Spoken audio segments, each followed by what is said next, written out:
বন্ধুরা, শেপুর রান্নাঘর থেকে জানাই সবাইকে স্বাগত। আজকে দেখুন আমি একটু পাটিসাপটা করছি। আপনাদের তো আমি করে দেখাই, তাই জন্য আজকে করতে করতেই দেখাচ্ছি।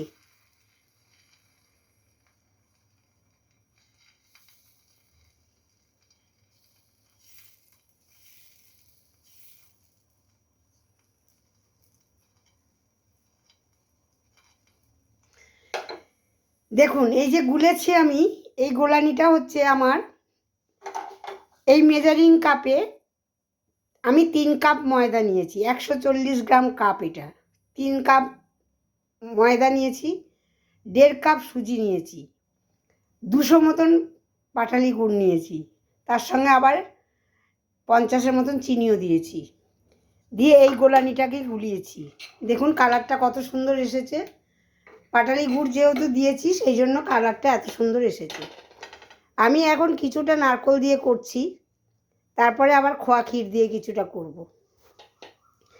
কারণ আমার নাতনি নারকেলের পুর দিয়ে ভালোবাসে, আর আমার নাতি খোয়া ক্ষীর দিয়ে ভালোবাসে, যার জন্য আমাকে দুরকম করতে হয়। দুই ভাই বোনের জন্য দুরকম করি।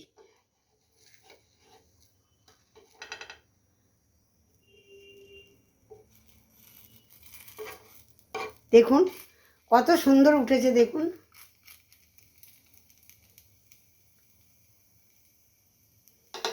এখানে দেখুন আমি দুটি করে রেখে দিয়েছি, এখানে একটা। আর মাপটা যদি ঠিক মতন নিতে পারেন পাটিসাপটার, আমি কিন্তু এখানে 1 চামচের মতন চালের গুঁড়ি দিয়েছি, কারণ যেহেতু আজকে সংক্রান্তি সেই জন্য আমি চালের গুঁড়ি 1 চামচের মতন দিয়েছি। বড় চামচের 1 চামচ চালের গুঁড়ি দিয়েছি, মানে ধরুন ওই 25 গ্রামের মতন চালের গুঁড়ি দিয়েছি। সুজি 3 কাপ ময়দা, 1.5 কাপ সুজি আর 25 গ্রাম চালের গুঁড়ো দিয়ে আমি এই পাটিসাপটাকে বানাচ্ছি। কিছুটা নারকেলের করব, কিছুটা খোয়া ক্ষীরের করব। পুরোটা করে এইভাবে করে নিয়ে তারপর আপনাদের দেখাবো।